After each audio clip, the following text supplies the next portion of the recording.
A lot of people look at your lectures and they say the same thing. Sheikh Mufti Menk is funny. He says jokes a lot. Some people love it. Some people don't know how to look at it. And some people, they're a bit sarcastic about it. They might hate it. They might hate it. Yeah. Tell us, Sheikh. Why do you say jokes in your lectures? That's an amazing question. I tell you something, when I was young, we grew up with a lot of fear of the scholars, the imams in the masjid.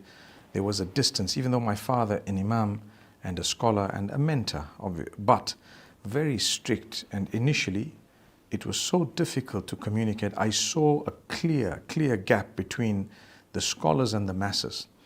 And wherever I went at the time, I always saw that gap.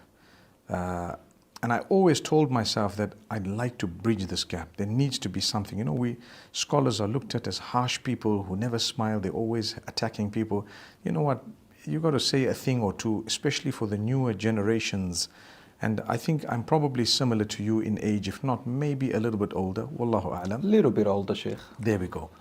So what I want to say is, if you know, as we grew up, it was very different. And in fact, the world is becoming more and more filled with so much of difficulty, depression, hardship, anxiety. The last thing you want is the person calling you towards Allah doing the same thing to you.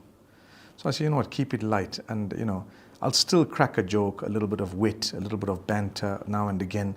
If you get it, you get it. If you don't, you don't. Mostly there is a lesson behind whatever joke might have been cracked, subhanallah. Sometimes it may be a big lesson and sometimes it's a smaller lesson. But yeah, that's primarily the reason why I joke, you know, break the ice, get the people to realize, you know what, this guy is calling me towards Allah, but he's doing it in a beautiful way. I can understand, I can relate, I remember a thing or two. They will listen to more things. The idea is not the joke. The idea is what lies beyond that joke. So if I spoke for 30 minutes and cracked 2 jokes, tell me, what did I do for the other 25 minutes? I listened to a lot of your lectures, mashallah. You're explaining the concepts, the principles, and the joke is to draw them in, to keep it lighthearted. Allah, that's an art, ya Sheikh. A lot of people who don't do public speaking, they don't understand this art. You and I understand this art. And people pay big bucks to learn this art of how to engage the audience.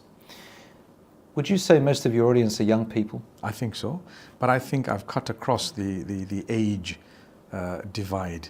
So I have old people, middle-aged people, young people, and very young, and children as well. In fact, I went into cartoons, I went into kids' content, I went into, you know, teenage programs, and then we've been into marriage and divorce, and then we went into taking care of parents, grandparents, and so we've cut across the entire age spectrum. Allah, Sheikh, I've seen it. I've seen kids approach you, giving you high fives, fist pumps. And we give it back to them. So you got to speak to everyone on their level. حدثوا الناس على قدر عقولهم أو بما يعرفون. I try my best to speak to everyone as per that advice, that, you know, everyone on their level. So if there is someone generally practicing, they may not appreciate that we're actually aiming at the vast majority who are struggling to practice or not practicing, or sometimes not even Muslim. And a lot of people don't realize that, you know, those who are hardcore and they are very practicing, firstly, I don't expect them to listen to me. And if they do, I know that they just listen to a little snippet. A lot of the times they wouldn't understand what you've done. I studied in Medina Munawwara in 1991 onwards for a few years. And I can tell you that I was also very hard initially and rigid with what I learned and the way I wanted to do things. But when I got home, my father told me, sit and watch the people for a whole year. Don't go out and start talking to them until you see them for 1 whole year. So for a whole year, I was just sitting and watching, teaching little children alif and ba at this madrasa. And it was very humbling because I was bubbling and bursting with a lot, and ended up teaching at a madrasa adjacent to the masjid. I was leading the salawat, barely ever spoke to anyone, and so on. And then by the time I opened my mouth, I was already calm. I already saw that, you're trying to bring people into an ideal situation, and we're living in a non-ideal world.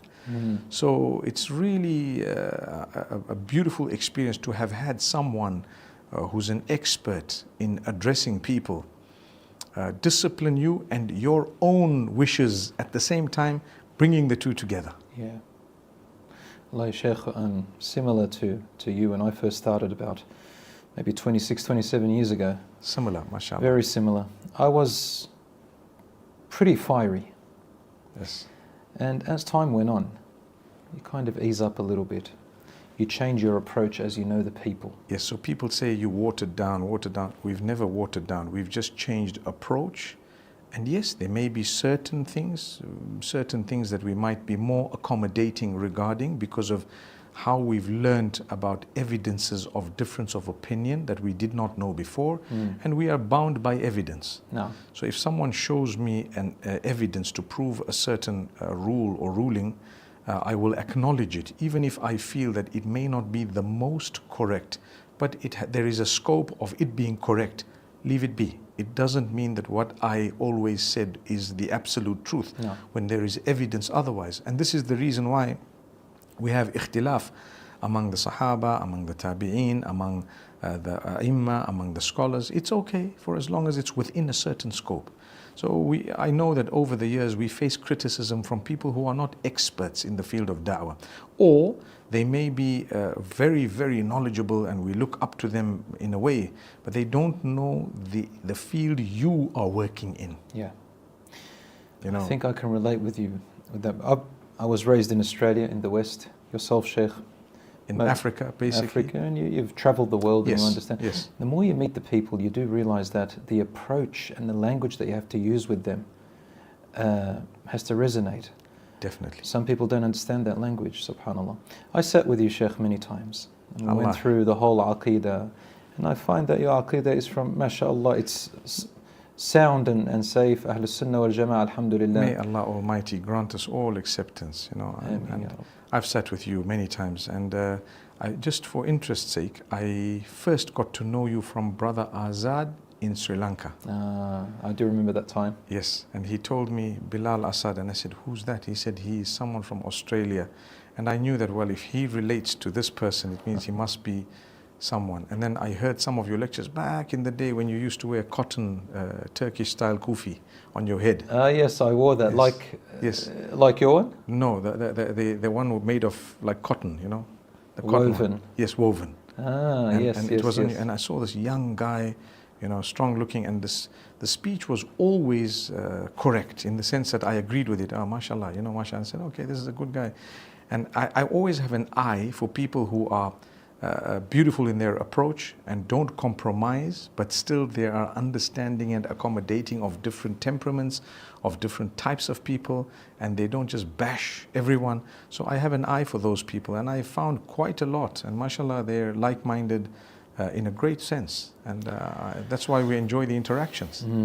Sheikh, because I'll tell you what, some people, when they listen to someone else, they take things literally, and others, they know how to read between the lines.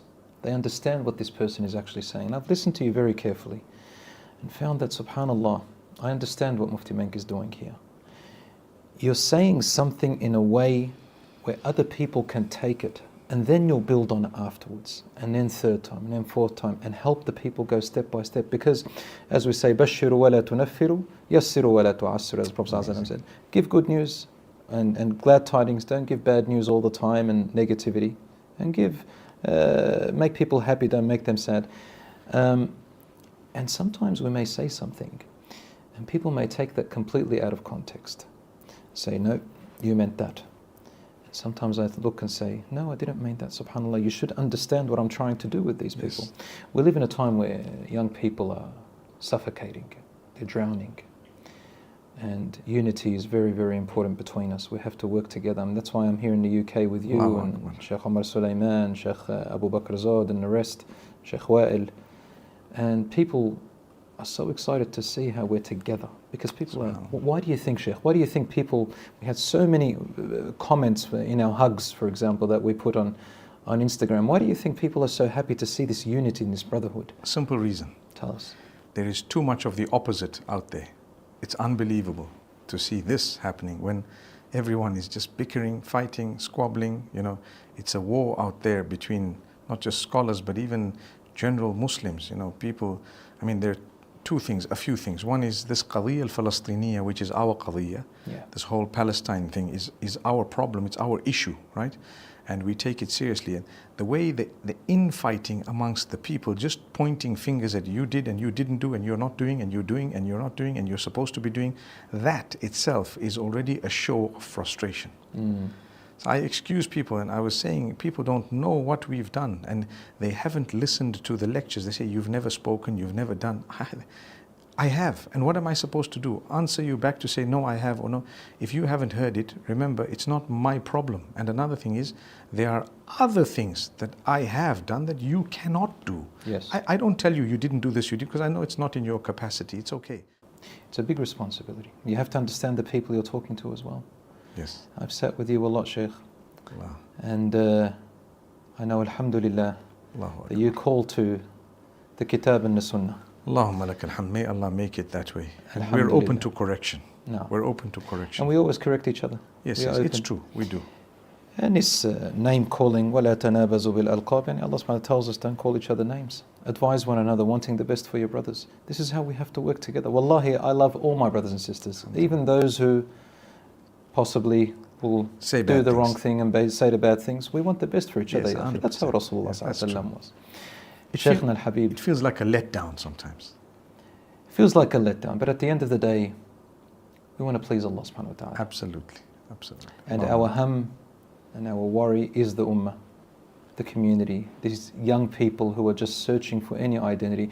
And Shaykh, something really that always makes me extremely happy. When I was back in the days, when I was a kid, you go into a masjid, people were over 40, hardly any children. Whenever they see a sheikh, oh, he's just a sheikh, doesn't know what's going on, they walk away from them. Do you see now, even children as young as 7 years old see a sheikh and they look at them as if they are superstars. They're a soccer player that's just hopped out, playing for a big team or something. Do you see this difference, subhanAllah? Why do you think this is the case at the moment? I think it's because there's a lot of work that has, an effort that has been put into creating that type of an environment. I mean, I remember a time, and I'm sure you do. You are a vehicle of it, knowingly or unknowingly. I remember a time when the approach changed, and there are a lot of people who came in with a softer approach. They have netted in many more people than before. And this is why I say earlier, and I said, I pity those who are so harsh and hard. They don't realize they're catering for a small niche. No. But we live in the Western world where the real life issues that are being faced by the people need to be taken into consideration when you're talking to them. We have little kids who are being bombarded with all sorts of things from a young age in their syllabuses in the schools in some countries. And then you expect them to listen to you and you're going to bombard them from another angle. You need to show them with love, talk to them, smile at them, be humble, cater for them. I remember when I went into cartoons at one stage, the people were refuting and saying all sorts of things. I just looked down, kept on doing my work. They don't know, one day they will be in it. And now many people are joining and many people are in it. They've realized that if you do a little study as to the consumption of cartoon material of Muslim children, you'll be shocked. Nearly every child is somehow connected to it. What Islamic content do you have? It is less than 2% today, less than 2%. Is it not your duty as a leader to cater for them, to make content for them? If no one wants to do it, you do it. And you know what? It will go very, very far, because from that little age, you've already created in them an interest in a person who's religious, imam of the masjid, salah, the du'as, so many more things. People are using that to literally to fulfill their agendas. Ours is the deen of Allah that we need to serve. No. So some people don't see the light in it. They say, no, it's haram, you can't do this, that. Okay, you do your thing, let's do our thing. But the sad part is they begin to attack and block and hinder without understanding we're catering for your children and grandchildren. No. But it's okay. Sheikh, I've been in education as a teacher for 17 years in one school and another 3 years at another, nearly 20 years, and you yourself have been a teacher, so we understand from the perspective of education. And when it comes to education, you've got to understand the minds of these young people. So we can tell you have to be creative and innovative. And I remember listening to Sheikh Ibn Uthaymeen, rahmatullah alayh. He was a bit open-minded because he listened to the different mindsets of people and knew that, hold on a minute, it's not just Saudi, the whole world is a little bit different in different cultures. And when social media first came out, he was one of the first to say, you need to go in and beat the traffic into social media. You can't let the others go in and play with the minds of our youth. You need to go in and take it over. Slightly before the revolution of social media. He had already said that, yes. I'm just taking it as he's telling us, go into the creativity, and wherever it is, and you take it over, because you've got to reach the minds of these youngsters. I'll give you a quick example, if you don't mind. Recently, the controversy of sisters wearing an abaya, are they allowed to wear a coat on top of that abaya? So a debate, and people said haram, and they said whatever they said. And like a coat like this one? A coat like that one on top of the abaya, basically. No. And something bigger. So if you look at the answers of the scholars, now I have my approach, my way of dealing with it, trying to accommodate the 95% of the Muslims who are not very practicing. I mean, when I tell you 95%, I really mean it. They may be practicing, but they're not there yet. And from among them, perhaps more than half are not even in a place of that which we would say is like, breaking even. So we're talking to masses who are facing challenges, who have not yet even worn proper hijab. They haven't even gotten a cloak yet. They haven't. So it depends who you're addressing. And you have to take into consideration the effort they've made to get to where they are before you open your mouth to talk about where they should be, which is correct to say, okay, they should be somewhere, but how are we going to address this matter? Have you seen the improvement? And then you get a cloak on, and mashallah, that's a massive achievement. Do you acknowledge it? If you're in the field of da'wah and you're a murabbi, and you're a person who, helps people come up, you would realize that to appreciate where they've gotten to from where they were is something very important. Now, you look at Sheikh Uthman Khamis, for example. No. In his words, when he was asked exactly the same question, he said, it's better to have, the cloak. But you have to take into consideration where you are, the weather of the place you're in. You have to take into consideration the urf of the place that you're in, and so on. Urf as in the customs of the people. The customs of the people, and so if you're talking to someone in Britain, in Scandinavia, in Greenland, in Alaska, in North America, in these freezing conditions where they have to put on a coat, how would you tackle the matter? I mean, where he is telling you it is permissible. And I didn't quote him, but I know. And I didn't say that, oh, this is haram and this is like halal, but we're giving a general ruling to say, cover yourselves in an appropriate manner, do it for the sake of Allah, and try and get better and better as time passes. No. That is a far better approach than the one who comes in, hacks down 90% of the ummah, and moves forward thinking, I did a service to the deen of Allah. They don't have any expertise in the da'wah. Another thing, I would excuse those who live in very hot temperatures, thinking that I'm just putting on a coat for fashion, It's a big difference. And no one told them it's freezing ice cold, we need to put on a coat. I mean, obviously, if something is showing the shape of your body, we have a different issue. We're going to have to deal with that and tackle it for them to get to the ideal. But the thing here is, when the vast majority don't even have that initial cloak that you're talking about, how do you address it? So when I addressed it, in my own way, trying to acknowledge what exactly the people had, were talking about, and getting to a place of acknowledgement of their progress. You find all sorts of people say all sorts of things, but 95% of the people will appreciate what you said because they have real struggles. Sheikh, I heard that lecture And what I heard, Allahu Akbar. what I heard Okay. was this. What I heard from you, you're trying to say Yes. to our sisters. Sisters, now I'm paraphrasing and understanding what you're you trying understood to say. from what I said. Yes, exactly. Being born in the West, obviously I studied overseas and East and West, understanding what's happening in the da'wah field and how sisters are being approached about their deen and their covering and all of that. What I heard Mufti Menk saying is, sisters, hijab is fard. We all know that. And I know that you love the Quran and you want to follow Islam.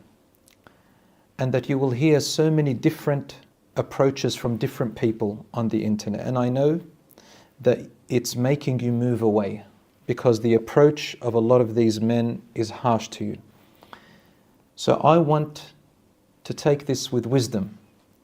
I want you to work slowly, step by step, and inshallah improve on yourself. As for those who are talking too much, if it's affecting you, don't listen to them.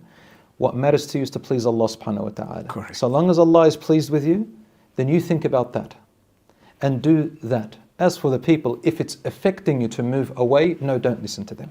Correct. But listen to what Allah is saying and ignore the other people's words if they are hurting you and making you move away. This, as Allah says, "Ud'u ila sabili rabbika bil hikmati wal maw'idati al hasana." Call to the path of your Lord with wisdom and with goodly advice. This is what I heard from you.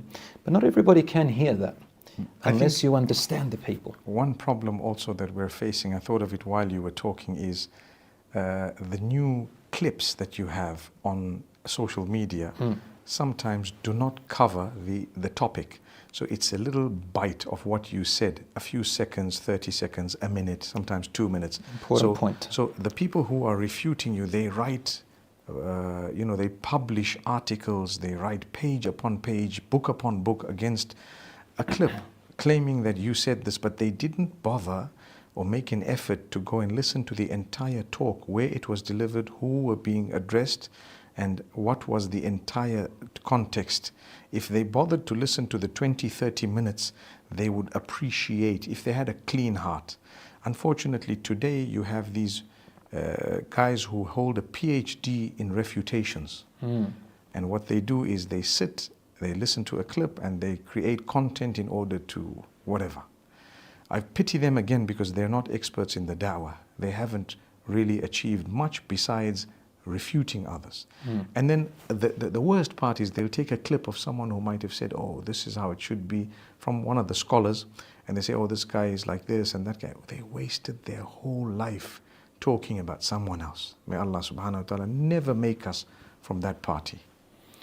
Sheikh, all my teachers, scholars and mashayikh, when they talk about advising someone, they always say, advise them. And find out, first of all, the full picture. And you don't advise them in public or do things in a way where you draw the attention to yourself. The idea is to love for your brother what you love for yourself. And ad-din al-munasaha. Deen is about advising. You've got to advise in a wisdom and a way that works. In a way that keeps the dignity of your brother as well. And in a way that you are assisting the da'wah, that it's going to work. Now, you mentioned something amazing, and that's about TikTok, and that annoys me, subhanAllah, several times, whether it's Muslims or non-Muslims. They'll listen to a little tiny bit. You've got a clip which is about 30 seconds. They'll probably listen to 2 seconds of that, and then make a comment, subhanAllah. Allah subhanahu wa ta'ala is going to ask people what they write. I made one, for example, once about what men like in women, what women like in men. And someone had put only half of it, what men like in women. Immediately you see the people, what about the women? What about this? What about that? And you see, well, have you listened to the whole thing yet? Or anything? So, I think, tabayyanu, and make sure you read and clarify and verify the full picture before we jump to conclusions. So many times I feel like commenting, and the qualities we have make us stay away from commenting, because it's okay, excuse them. I don't want to become ugly because of your ugliness. I just leave it. But so many times I'm tempted to say something, just leave it. Subhanallah. Shaykhna, in the field of da'wah, you've been speaking to a lot of youth. As soon as they see you, they love to come and sit with you. You have this thing called the qabool, people accepting you. May Allah grant that to us. Alhamdulillah. Amen. I ask Allah to make you as we assume of you, and even better. What do you think the youth these days are yearning for the most? What do you think they're lacking? You know, a lot of what is happening in the world today, politically, and the crises, the wars, the challenges, the famine, the disasters, a lot of this is making people realize the importance of their connection with Allah. No. It's making the non-Muslims come towards what is the truth, you know. It's making the Muslims realize that they need to come closer and closer to Allah. And so at this moment we have the greatest opportunity to address this matter, to help the youth. They are desperately in need of a breath of fresh air with that guidance. So those who are, causing an issue or a disservice to Islam are the ones who are doing all the bickering and all the pointing and all the hurtful abuse and so on, because they are just chasing the people who are looking for a breath of fresh air away. But the others who encourage them and who are motivating them and trying to fill that gap, those are the ones who Allah is using to do the good job. So I believe we should just occupy ourselves in serving the needs of the ummah. I've been addressing a major problem that there is in our circles, in the ummah basically, and that is that of unmarried women who are looking for spouses. It might sound random, but it is bigger than you think it is. If you take a careful look and you have in your circles a little bit of an eye on this matter and this problem, you would realize how big it is. Who is speaking to divorced women, widows, those who might have a problem trying to get married, and helping them to actually do that? Wallahi, it's a crisis. Wallahi, singlehood is a crisis. Singlehood, especially among the sisters. It is among some brothers as well, but among the sisters, it's more of concern. And then the families make it difficult, and they set the bar so high, and it becomes difficult. And wallahi, that's a major thing. I think that we sometimes don't address this matter enough. You know, talk about the widows who are struggling. Talk about those who are divorced. Sometimes they're divorced, obviously it doesn't make them bad.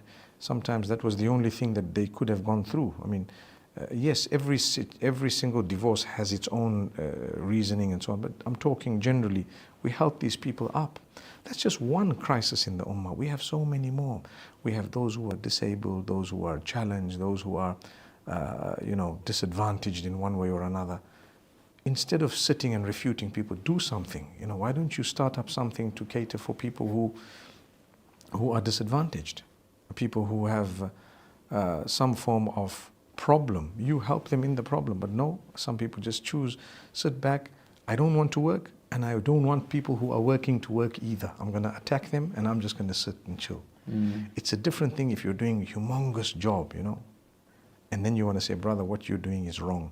I don't condone that, but maybe you're doing a better job. But you're not even doing a job. You don't even know how to do the job.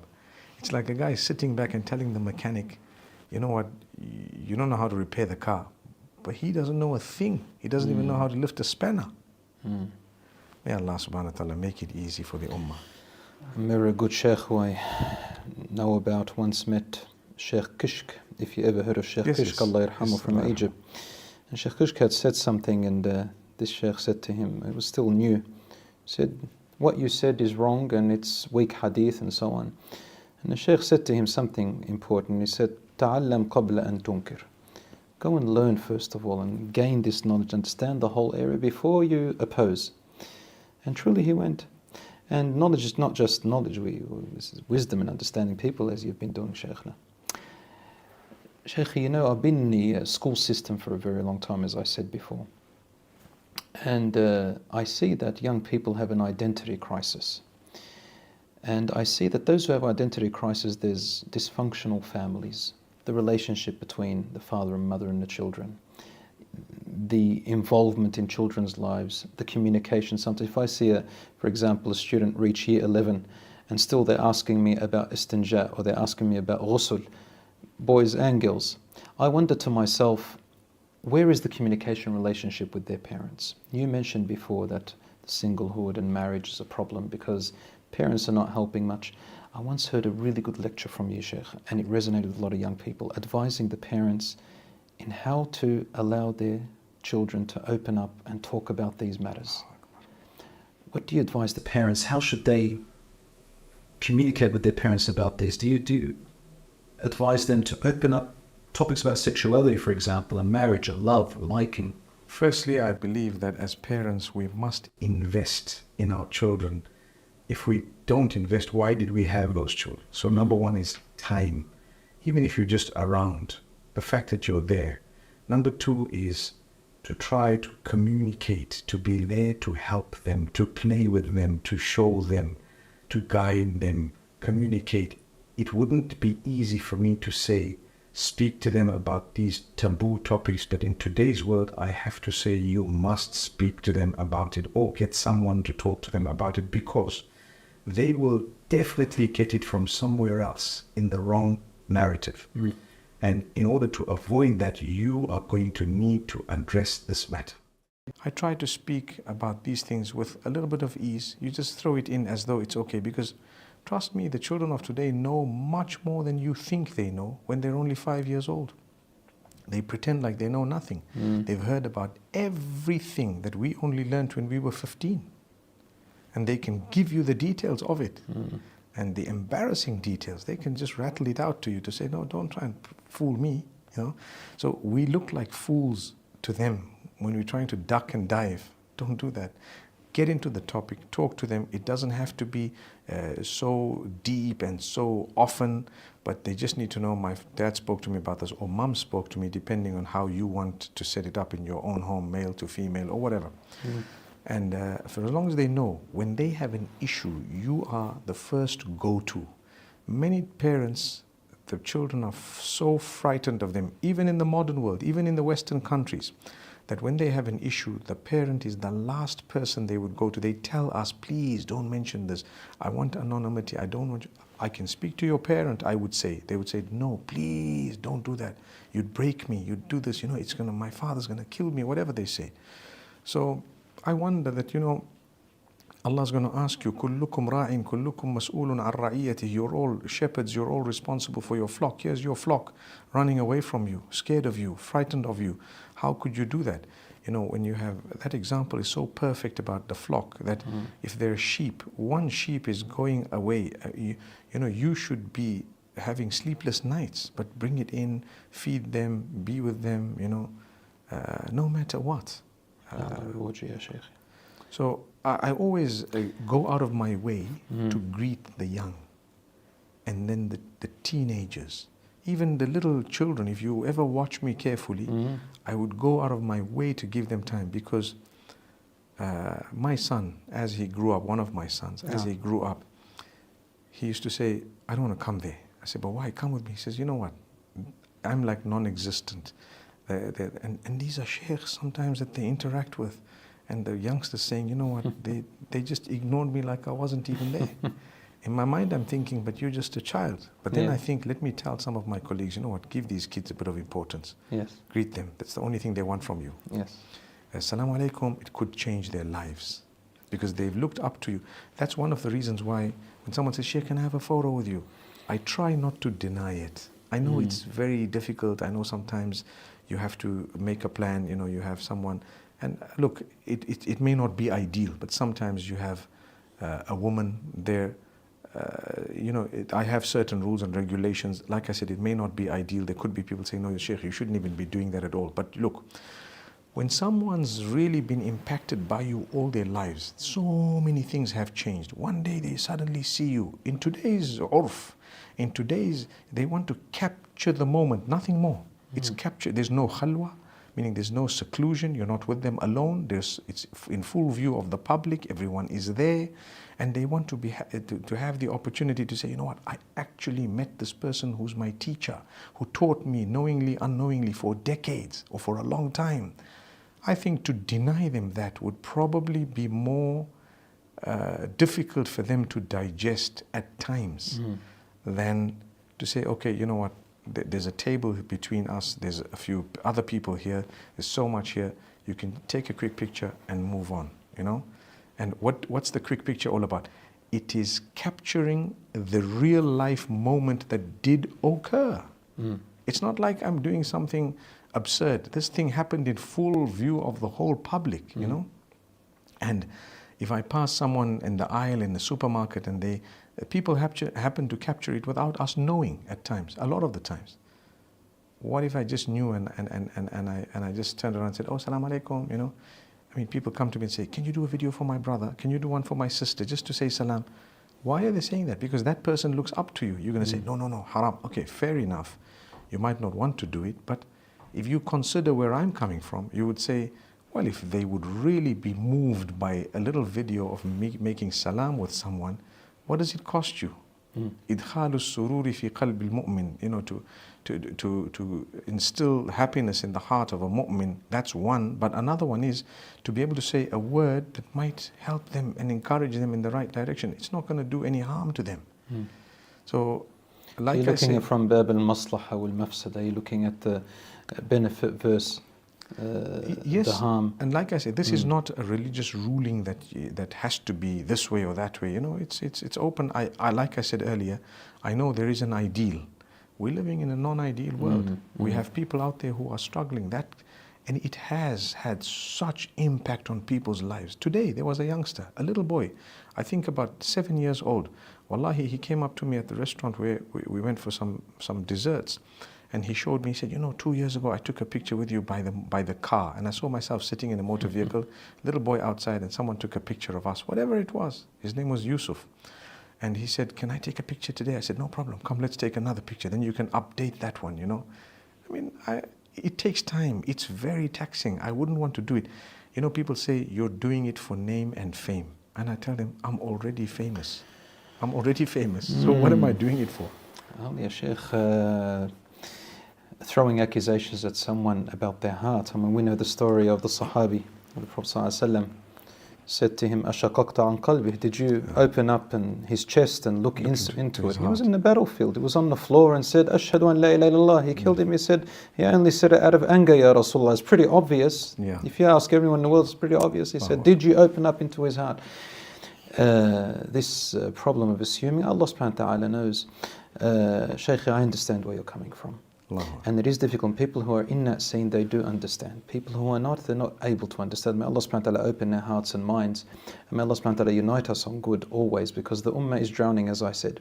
And we need to wake up and help them. Just get back onto the land. Yani salat is lost, the hijab is lost, the identity is lost. Physical identity, all sorts of identity in every way, shape and form, subhanAllah. So I understand it's a very difficult road to maneuver through. We don't want to lose them, we don't want to delude them. We want to keep them somewhere, and each person according to their understanding. You know, I have a friend whose daughter, one time, she was about 6 years old, and I smiled to her. And I went here, one day he called me up and he said, "You know what my little daughter said?" She said, this is a month later, "Where is that man that smiles?" She doesn't know my name. She doesn't know anything. Where is that man that smiles?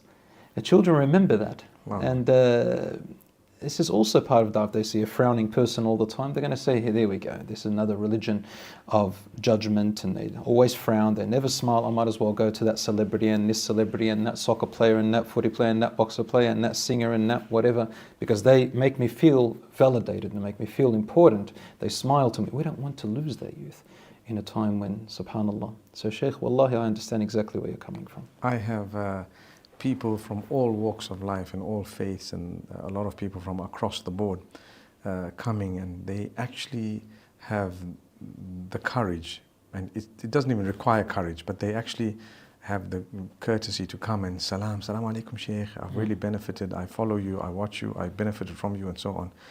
And another thing very quickly is, people who revert to Islam and they come as a result of the approach that you've used, as a result of them being able to relate to the way you've worded things. Alhamdulillah, they are in their thousands. Yeah. In their thousands. And so when I know that this has happened, it makes me ignore a guy who hasn't converted a single person talking about your method and the way you do things and so on, like he is a big, great, successful da'i, and he wants to quote this and quote that and so on. And I think to myself, they haven't studied and they don't know. They have blinkers, they haven't seen societies, and perhaps they don't even know the role that the environment plays in shaping the methodology of da'wah. Because you and I know that the hikmah, the method, it all depends on your environment as well, the urf and the people around you and what's going on at the time and so on. So mashallah, when you see people coming into the faith, and there comes a time when they would move on to some other mashayikh who go into different types of details, different disciplines, someone who might be a little bit stricter, who might come across with a little bit more direct approaches and so on. And alhamdulillah, that's what we expect. I don't expect you to stay in grade 1 and 2 forever. You need to move on. But if you don't appreciate the primary school teacher, you're not going to appreciate anywhere else, because you're not going to move on. Yes, I understand, Sheikh. Subhanallah. I remember back in Sri Lanka, just when you mentioned Brother Azad in Sri Lanka. So he told me a lot about you. We were in an elevator, and he said, Mufti Menk, we would go into an elevator, and a non-Muslim woman would just join us in the elevator. And he would go out of his way and say, "How are you, madam?" And this lady has never experienced something like that before, to see a man like this and say to her, I have a habit of saying, "Have a good day." Yes. Have a nice day.